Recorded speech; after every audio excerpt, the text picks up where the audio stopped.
Je voudrais saluer respectueusement tous nos téléspectateurs, tous nos abonnés, tous ceux qui nous font l'amitié depuis quelque temps de nous accompagner dans ce grand ouvrage qui concerne la restauration de l'Église sur ses fondements bibliques, sur ses fondements antiques. Dans la Bible, il y a un passage dans le livre d'Ésaïe, je crois Ésaïe 58, où il est question des réparateurs de brèches, ceux qui rendent le pays habitable. C'est du nombre de ces personnes-là que nous voulons être comptés en permettant à l'évangile de revêtir ses vêtements de noblesse, en permettant à ceux qui sont déjà chrétiens de refonder leur foi sur des fondements réels, sur des fondements solides. Je le dis souvent, si ta vie dépend d'un individu, si la connaissance que tu as de Dieu dépend de ton milieu où tu es, dépend de ton pasteur, de ton apôtre, de ton prophète, de ton docteur, de ton évangéliste, de ton bishop, de ton daddy, de ton père spirituel, si ta foi dépend du milieu où tu es, sois certain que tu es déjà égaré. Sois certain que tu es déjà perdu. Parce que la vie éternelle consiste à connaître Dieu par soi-même et à connaître Jésus-Christ par soi-même, à vivre et à marcher dans la révélation de ce Jésus-là par soi-même. La vie éternelle, c'est une expérience personnelle qu'on fait de la connaissance de Jésus. Et nous voulons rétablir l'Église sur ses véritables fondements, selon qu'il a été écrit que vous avez été bâtis sur le fondement des apôtres et des prophètes de Christ. C'est cette œuvre-là qui nous motive, qui nous propulse, qui nous donne de l'espérance chaque matin quand nous nous levons. Le directeur de la chaîne et moi, c'est cette vision, c'est ce fardeau que nous portons dans notre cœur. Car l'église de Jésus a été déchirée, déchiquetée par des loups ravisseurs. Elle est devenue un grand jardin désaffecté, rempli de décombres, de détritus, rempli de restes humains pourris, avariés. Et aujourd'hui, quand le monde regarde l'église, ce n'est plus cette église qui effrayait les empereurs romains, qui effrayait les puissances religieuses juives du 1er siècle. Ce n'est pas cette église-là. Cette église que nous voyons aujourd'hui, où les gens chantent et dansent tous les dimanches, c'est une église, comme dit le livre d'Apocalypse, qui est aveugle et qui ne le sait pas, qui est nu et qui ne le sait pas, qui se croit riche mais qui est pauvre, qui fait honte et qui fait pitié. Et les gens se complaisent parce qu'il y a des miracles. Je vous dis, bien-aimés, qu'il y a toujours eu des miracles en Israël. Même au temps où les souverains sacrificateurs Anne et Caïphe régnaient sur Israël en complicité avec Ponce Pilate et Hérode, au temps où la maison de Dieu à Jérusalem était une caverne de voleurs, comme l'a dit Jésus, il y avait la piscine de Bethesda où s'opéraient des miracles, où s'opéraient des guérisons extraordinaires. Donc la guérison n'est pas une garantie que Jésus est avec vous et qu'il vous approuve.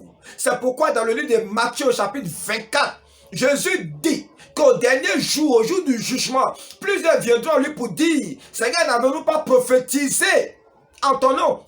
N'avons-nous pas guéri des malades en ton nom?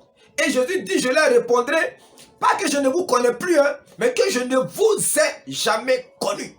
Parce que le miracle ne signifie absolument rien. Le miracle, les guérisons, les délivrances, c'est un ministère de compassion que le Saint-Esprit accomplit dans la vie des gens. Le Saint-Esprit guérit, délivre des gens même dont il sait que ces gens ne viendront jamais au pied de la croix pour accepter Jésus. Mais Dieu est un Dieu de compassion. Il guérit les malades. Et l'exemple a été donné dans cet épisode où Jésus a guéri des lépreux. Et parmi tous les lépreux qui ont été guéris, ceux qui ont découvert qu'ils avaient été guéris miraculeusement ont couru pour aller vers les siens, pour se réjouir, ont couru peut-être pour aller voir les femmes, aller voir les familles, mais un seul parmi ces gens-là est revenu vers Jésus pour lui donner honneur et gloire.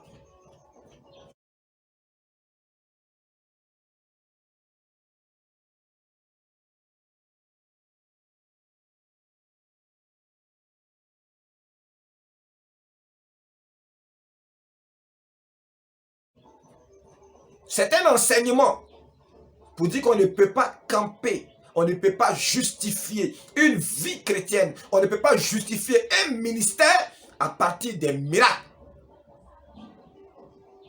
Et ceux qui le font prouvent qu'ils ne connaissent pas la révélation de l'Église et la révélation de Jésus-Christ. Ils prouvent qu'ils ne le connaissent pas. Car la Bible déclare, voici les miracles qui accompagneront ceux qui auront cru. Les miracles bibliques, les miracles chrétiens, les miracles dont le Saint-Esprit est la source, accompagnent ceux qui croient lors des campagnes d'évangélisation. Vous ne verrez jamais dans l'histoire de la Bible que les gens se sont réunis pour créer des écoles de guérison où les gens viennent pour être guéris. L'histoire de l'école de guérison, c'est une histoire qui est arrivée à une époque où il y avait des grandes épidémies. Et un homme comme John Gillet a décidé de lancer les écoles de guérison pour pouvoir aider le gouvernement à faire face à cette grande pandémie mondiale qui avait décimé les populations un peu partout. Voilà l'histoire des écoles de guérison.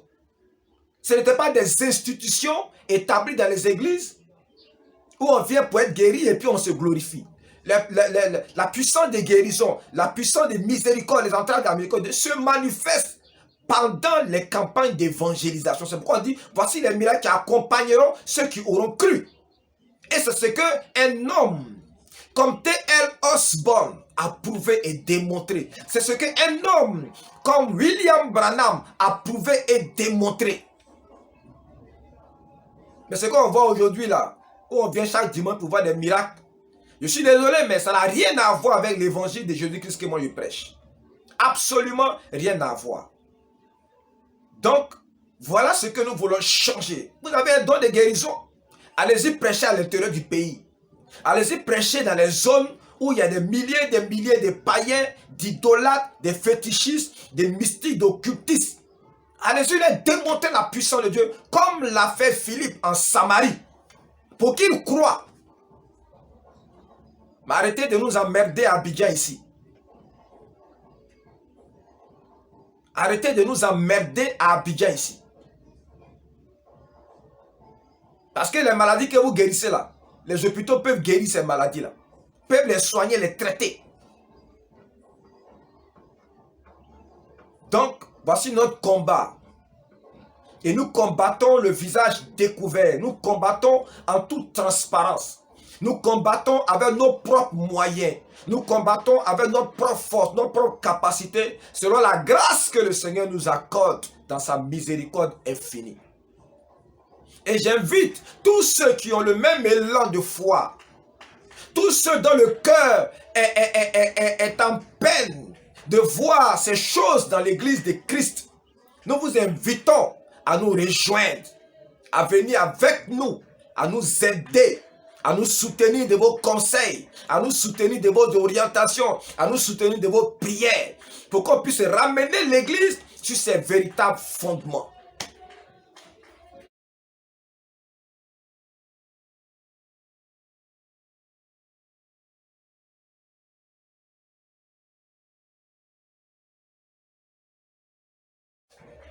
Ceci étant dit, nous allons en venir à notre sujet de ce matin. Alors ce matin, nous continuons notre série d'études sur les dîmes, les offrandes et les libéralités. Et ce matin, je vais introduire la deuxième sorte de dîmes. Je vous avais dit dans les vidéos précédentes qu'il y avait 6 sortes de dîmes. Et j'ai commencé à développer la dîme d'Abraham il y a quelques semaines. Ce matin, je vais introduire la dîme de Jacob. Alors j'ai dit introduire parce que à la fin de cette série d'études, nous allons revenir sur la dîme de Jacob et ça va nous servir de conclusion à notre étude. Il y a quelque temps, un frère m'a demandé, pasteur, est-ce qu'on doit payer la dîme? Je lui ai dit, et je pense que dans une des vidéos, je l'ai dit, le but de notre démarche, ce n'est pas d'amener les chrétiens à tomber dans la cupidité, dans la méchanceté. Ceux qui me connaissent savent que je suis un homme d'une très grande libéralité. Pas parce que je suis meilleur que vous, mais parce que c'est un don que j'ai reçu du Saint-Esprit. C'est un don que j'ai reçu du Saint-Esprit. Quand j'aide, je me sens heureux et la grâce de Dieu est sur ma vie. Donc ce n'est pas un témoignage de maturité. Je ne suis pas meilleur que vous. Voilà. C'est un don que Dieu a mis dans mon cœur depuis longtemps. Et par rapport à ce don-là, le Saint-Esprit m'a dit qu'il me bénirait. Et que la bénédiction qu'il va m'accorder, je n'ai pas qu'à un tiers de cette grâce et de cette bénédiction financière et matérielle. Donc je sais ce en quoi m'en tenir. Est-ce que vous comprenez? Donc ce n'est pas ça notre but. Et je dis à ce frère-là, continue de pratiquer ce que tu sais être la vérité. Même si de là où je me tiens, je sais que ta manière de pratiquer les dîmes et les offrandes là, c'est complètement faux. Mais c'est ce que tu connais comme révélation. La Bible dit que à celui à qui on a donné beaucoup, on demandera beaucoup. Chacun sera jugé selon la révélation et la connaissance qu'il a de Christ. Donc je lui ai dit de continuer de faire ce qu'il savait faire jusqu'à ce que je finisse la série d'études. Je rappelle, le but de cette étude-là, ce n'est pas que toi qui es cupide, qui es méchant, qui n'a aucun esprit de partage et qui ne laisse pas ton cœur être touché par le Saint-Esprit quand les autres sont dans le besoin. Ne pense pas que je suis en train de te donner des armes pour pouvoir te consolider dans ta position. Hein. Je suis au contraire en train de te désarmer. En même temps que je désarme les faux, en même temps aussi je désarme aussi les faux chrétiens aussi. Pour vous ramener au pied de la croix, pour que vous laissez tomber vos armes, vos justifications personnelles et que vous vous revêtez de l'esprit de Christ, de sa pensée. Donc, je vais introduire le sujet sur la dîme de Jacob et ça va nous servir aussi de conclusion à notre série d'études sur les dîmes, sur les offrandes et sur les libéralités. Alors, nous allons prendre nos Bibles et je vais faire une lecture dans le livre de Genèse au chapitre 28. C'est là que nous allons nous attarder ce matin pour notre étude sur la dîme de Jacob. Genèse 28, à partir du verset 1, il a dit ceci. Voilà, on tombe dans l'histoire, mais je donne le temps de développer cette histoire-là.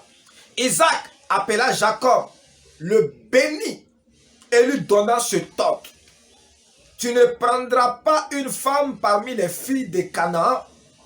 Lève-toi, va à Paddan Aram, à la maison de Bethuel, père de ta mère, et prends-y une femme d'entre les filles de Laban, frère de ta mère. Que le Dieu Tout-Puissant te bénisse, te rende fécond et te multiplie, afin que tu deviennes une multitude de peuples, qui te donne la bénédiction d'Abraham, à toi et à ta postérité avec toi, afin que tu possèdes le pays où tu habites comme étranger, et qu'il a donné à Abraham. Isaac fit partie Jacob, qui s'en alla à Paddan Aram auprès de Laban, fils de Bethuel, l'araméen, frère de Rebecca, mère de Jacob et d'Ésaü. Maintenant le verset 20 à 22. Verset 10 à 22. On commence à partir du verset 10 jusqu'au verset 22. Jacob partit de Beer-Sheba et s'en alla à Charan. Il arriva dans un lieu où il passa la nuit, car le soleil était couché. Il prit une pierre dont il fit son chevet et il se coucha dans ce lieu-là. Il eut un songe, et voici une échelle était appuyée sur la terre, et son sommet touchait le ciel. Et voici les anges de Dieu montaient et descendaient par cette échelle. Et voici l'Éternel se tenait au-dessus d'elle. Et il dit, je suis l'Éternel, le Dieu d'Abraham, ton père, le Dieu d'Isaac. La terre sur laquelle tu es couché, je la donnerai à toi et à ta postérité. Ta postérité sera comme la poussière de la terre. Tu t'étendras à l'Occident et à l'Orient, au septentrion et au Midi. Toutes les familles de la terre seront bénies en toi et en ta postérité. Voici, je suis avec toi, je te garderai partout où tu iras, et je te ramènerai dans ce pays, car je ne t'abandonnerai point, que je n'ai exécuté ce que je te dis. Jacob s'éveilla de son sommeil et dit, certainement l'Éternel est en ce lieu, et moi je ne le savais pas. Il eut peur, et il dit que ce lieu est redoutable. C'est ici la maison de Dieu. C'est ici la maison de Dieu. C'est ici la porte des cieux. Et Jacob se leva de bon matin et prit la pierre dont il avait fait son chevet et la dressa pour monument et il versa de l'huile sur son sommet. Il donna à celui le nom de Bethel. Mais la ville s'appelait auparavant Luz. Jacob fit un vœu en disant, et c'est là le clou de notre enseignement, si Dieu est avec moi premièrement, si Dieu me garde pendant ce voyage que je fais, si Dieu me donne du pain à manger, si Dieu me donne des vêtements pour me vêtir, et si Dieu me permet de retourner en paix dans la maison de mon Père, alors ce Dieu-là sera mon Dieu. Cette pierre que j'ai dressée pour monument sera la maison de Dieu et je lui donnerai la dîme de tout ce qu'il me donnera. J'essaie de paraphraser un peu pour pouvoir donner de la vie à ma lecture. Voilà donc l'histoire de Jacob qui va nous servir de décor pour vous expliquer la deuxième sorte de dîme. La dîme de Jacob. La dîme de Jacob. La dîme de Jacob, c'est la sorte de dîme qui est liée à un vœu. Un vœu de grâce et de bénédiction reçue de Dieu. La dîme de Jacob, c'est une dîme qu'on paye après avoir fait un vœu à Dieu. Ce vœu, c'est quoi? C'est un vœu de grâce, un vœu de bénédiction, un vœu de sécurité de notre vie. Lorsque Jacob allait à Padam Aram, il a laissé derrière lui ici son frère aîné, Ésaü, complètement fâché, mécontent, parce qu'il venait de lui arracher par ruse la bénédiction de son père Isaac. Et Jacob allait en territoire étranger. Il ne savait pas quoi s'en tenir. Il ne savait pas ce que serait son histoire à Padam Aram. Et même après, il ne savait pas ce qui allait lui arriver lorsqu'il allait revenir sur la terre de Canaan, où Dieu lui avait déjà fait une promesse à travers son père Isaac. Donc Jacob, incertain de sa vie, va faire un vœu personnel sur la base des réalités qu'il traversait. Et ce vœu-là, c'est sur la base de ce vœu que Jacob va s'engager à payer une dîme à Dieu. La dîme de Jacob est différente donc de la dîme d'Abraham et on verra plus tard qu'elle est différente de la dîme lévitique.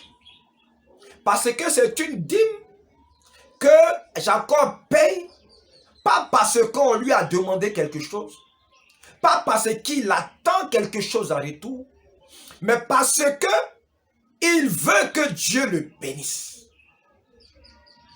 Donc on peut faire un vœu à Dieu sans rien lui donner.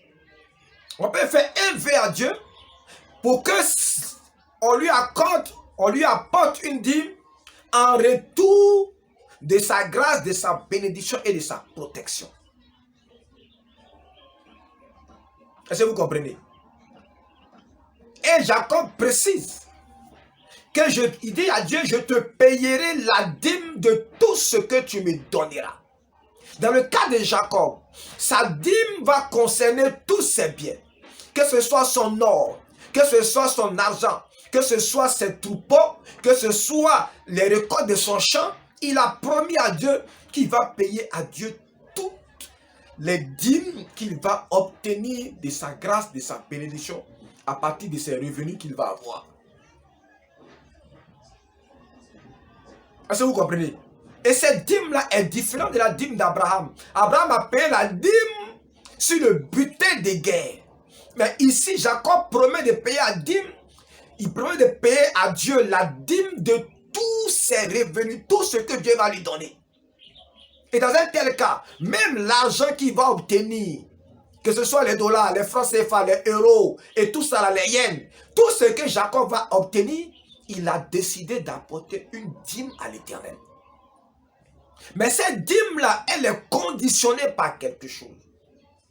Elle est conditionnée par le fait que Dieu doit auparavant bénir Jacob, le protéger, le garder et le ramener sain et sauf dans la maison de son père. Et cette dîme-là, elle est accompagnée d'un autre engagement. C'est que Jacob va s'engager à bâtir la maison de Dieu. Il dit, cette pierre de chevet sera la maison de Dieu. En d'autres termes, Jacob dit, je vais te payer la dîme, mais en plus, je vais tout faire pour te bâtir une maison. Et le nom qu'il va donner à ce lieu-là, qui est Bethel, signifie maison de Dieu. Jacob est un type de l'église. Jacob est un type du chrétien. Jacob est un type de l'église. Et Jacob est un type du chrétien. Et je vais vous donner un certain nombre d'éléments. 1. Jacob a été prédestiné et aimé par Dieu avant sa naissance. Dans le livre de Romains, au chapitre 9, au verset 13, Dieu dit, j'ai aimé. Oh, il faut que je lise ce passage pour que les chrétiens comprennent. Bien aimé, je vais vous lire le passage et vous allez comprendre la puissance de la révélation de la parole de Dieu. Romains 9, le verset 13. Je vais le lire avec ma tablette.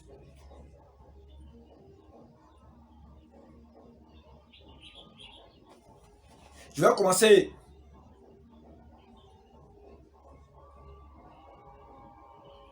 Je vais commencer à partir du verset 6.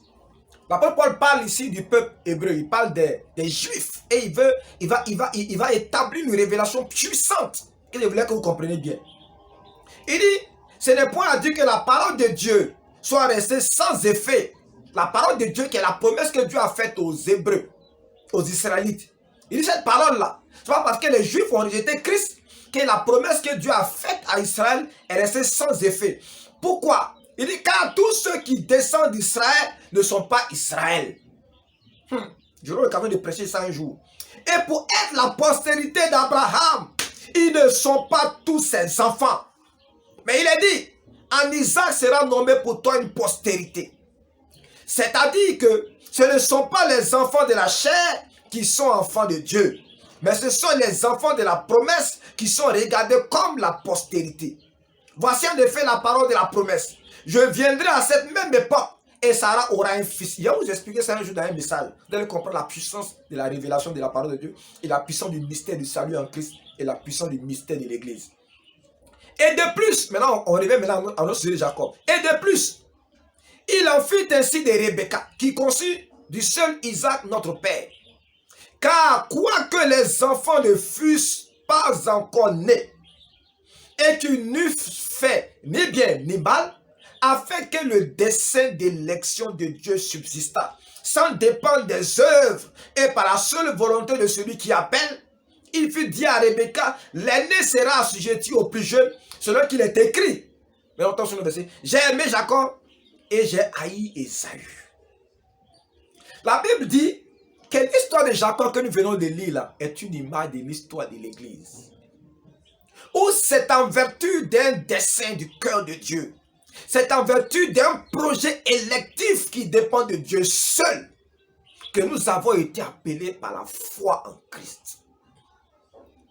C'est pourquoi on ne peut pas se glorifier d'être des chrétiens.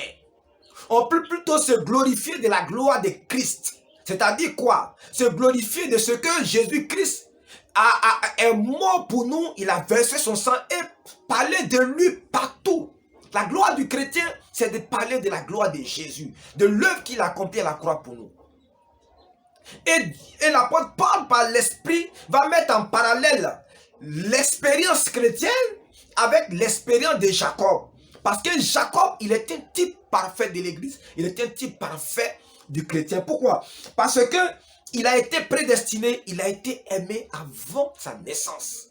C'est parce que Jacob a été choisi depuis le sein de sa mère que Dieu a permis qu'il puisse arracher à Ésaü le droit d'aînesse pour que Jacob soit la suite de la lignée des fils d'Abraham. Ésaü était l'aîné. Et dans la tradition hébraïque, celui qui devait hériter des promesses, hériter du sacerdoce. Il devait être le pasteur de la famille et celui qui devait récupérer l'héritage d'Isaac et continuer de transmettre ça de génération en génération. Mais Ésaü ne plaisait pas à Dieu. Pourquoi? Parce que Dieu avait déjà fait une préférence sur Jacob. Et Dieu, qui est le maître des temps et des circonstances, va permettre que un certain nombre de circonstances liées à la nature de Jacob, qui était un imposteur, un usurpateur, un voleur, Dieu va permettre que cette nature de lui-là permette à Dieu d'accomplir un de ses projets, celui de transmettre l'héritage de Jacob, l'héritage d'Isaac, l'héritage d'Abraham, non pas Ésaü, à qui revenait l'héritage des droits, mais à transmettre ça à Jacob, qui était le cadet de la famille. C'est pourquoi on a vu que Dieu, il est le maître des temps et des circonstances. Il va partir d'un état de cœur de Jacob, et à partir de son cœur tordu, Dieu va permettre que sa volonté cachée, secrète et mystérieuse puisse s'accomplir. Donc Jacob, par ruse, va voler l'héritage à son aîné Ésaü. Mais en volant l'héritage, Jacob permet à Dieu de rentrer dans l'accomplissement de quelque chose qu'il avait déjà prédestiné. C'est que c'est Jacob qui a été aimé. Il a été aimé avant qu'il ne naisse, afin que le dessein d'élection demeure. C'est quoi le dessein d'élection? Le dessein d'élection, c'est que Dieu, il nous appelle en Christ, pas parce que nous sommes meilleurs que les autres. C'est pourquoi arrêtez de blâmer les prostituées, arrêtez de blâmer les ivrognes, arrêtez de blâmer les sorciers. C'est une grâce que Dieu t'a faite d'être en Christ. C'est une grâce que Dieu t'a faite d'être convaincu par le Saint-Esprit. Dieu lui peut les blâmer parce que c'est lui qui est leur créateur. Mais nous ne pouvons pas les blâmer parce que nous sommes chrétiens par la grâce de Dieu. Dieu a fait prévaloir pour nous un dessein électif. Il nous a choisi, non pas à cause de nos bonnes œuvres, mais à cause de son désir, à cause de son dessein, à cause des plans qu'il a formés en lui-même avant la fondation du monde, que personne ne connaît, parce que ça sera et ça sera toujours un mystère pour nous tous. Donc Jacob est un type de Christ, est un type de l'Église, il est un type du chrétien. Première chose que vous devez comprendre. Et on verra plus tard dans le livre d'Éphésiens, chapitre 1 au verset 4, que la Bible dit que Dieu aussi, il va nous prédestiner, nous les chrétiens, il va nous prédestiner. Non pas à cause de nos bonnes œuvres. Avant la fondation du monde, il nous a connus, il nous a aimés et il nous a prédestinés. La Bible dit quoi? En lui, Christ, Dieu nous a élus. Il a fait prévoir pour nous un dessein électif. Quand? Est-ce à notre naissance? Est-ce à notre âge mature? Non. Dieu nous a élus avant la fondation du monde pour que nous soyons saints et irrépréhensibles devant lui. Nous ayant prédestinés dans son amour à ses enfants d'adoption par Jésus-Christ, selon le bon plaisir de sa volonté. De la même manière que Jacob a été prédestiné, qu'il a été aimé avant qu'il ne naisse, de cette même façon, le chrétien, l'église de Christ, a été aimé, elle a été prédestinée avant la fondation du monde pour être saint et irrépréhensible, selon le bon plaisir de la volonté de celui qui appelle. Sans que ça ne dépende de nos œuvres, sans que ça ne dépende de ce qui est dans notre cœur, mais de Dieu seul qui a appelé. Donc Jacob est un type. Premier élément, parce qu'il a été aimé avant la fondation du monde. Deuxième élément, il a reçu le droit d'aînesse et l'héritage par pure grâce. Vous le lisez dans le livre de Genèse 27, versets 26 à 33. Vous verrez que Jacob a usurpé, c'est vrai, mais il a reçu par grâce. C'est quelque chose qu'il a usurpé, mais c'est la grâce de Dieu qui a permis que ce plan puisse marcher. Parce que quand vous lisez bien l'histoire, vous vous rendez compte que si ce n'était pas la grâce de Dieu, mais Isaac aurait su que ce n'est pas Jacob. Isaac aurait su que c'était Jacob du moins, et que ce n'était pas Ésaü. Donc il va recevoir l'héritage par pure grâce. Comme nous les chrétiens, nous avons reçu l'héritage de la domination de la terre, l'héritage de la vie éternelle par pure grâce. Troisième chose, il a expérimenté la nouvelle naissance. Jacob est un type du chrétien Parce qu'il va expérimenter la nouvelle naissance. Quand on lit dans Genèse 32, verset 24, il est dit que Jacob s'est battu avec un ange. Mais quand on lit la version de Genèse, on ne comprend pas bien ce qui s'est passé. On pense que Jacob s'est battu et comme il était fort, il a réussi à vaincre l'ange. Non, ce n'est pas ça. C'est Osée, le prophète, qui va expliquer en fait ce qui s'est passé. Ce n'est pas que Jacob était tellement puissant qu'il s'est battu contre un ange. Voilà ce que Osée dit. L'Éternel est aussi en contestation avec Juda. Et il punira Jacob pour sa conduite. Il lui rendra selon ses œuvres. Dans le sein maternel, Jacob saisit son frère par le talon. Et dans sa vigueur, il lutta avec Dieu. Mais comment est-ce que Jacob a lutté avec Dieu? Il lutta avec l'ange. Et il fut vainqueur. Pourquoi? On dit il pleura. Hein? Jacob pleura et lui adressa des supplications. Jacob l'avait trouvé à Bethel. Et c'est là que Dieu nous a parlé. Donc, quand on dit que Jacob a lutté contre l'ange, c'est quoi? C'est que Jacob, à cause de sa nature pécheresse, il ne méritait pas. Parce que là où Jacob partait à Canaan, Jacob partait pour activer l'héritage ancestral de son père, Isaac. Il partait pour prendre le relais du sacerdoce. Il partait pour prendre le relais de tout l'héritage spirituel. Il partait pour devenir le patriarche. Il allait rentrer dans la patriarchie abrahamique, qui consistait à faire quoi? À faire de Dieu son Dieu. Donc Jacob partait à Canaan pour rentrer dans la patriarchie. Ce Dieu qui lui a fait les promesses quand il fuyait, le ramène maintenant sur le territoire de Canaan pour l'établir comme patriarche, comme gardien de la révélation du Dieu éternel de Yahweh. Il partait maintenant pour pouvoir rentrer dans l'effectivité de l'alliance spirituelle. De la même manière que Dieu est appelé le Dieu d'Abraham, le Dieu d'Isaac, il allait maintenant être appelé le Dieu de Jacob. Si Dieu a béni Jacob de bénédictions matérielles, ça c'est que Jacob était un voleur, un usurpateur. Ce qui va prouver encore quand il allait chez son oncle là-bas parce qu'il va lui voler pratiquement l'héritage.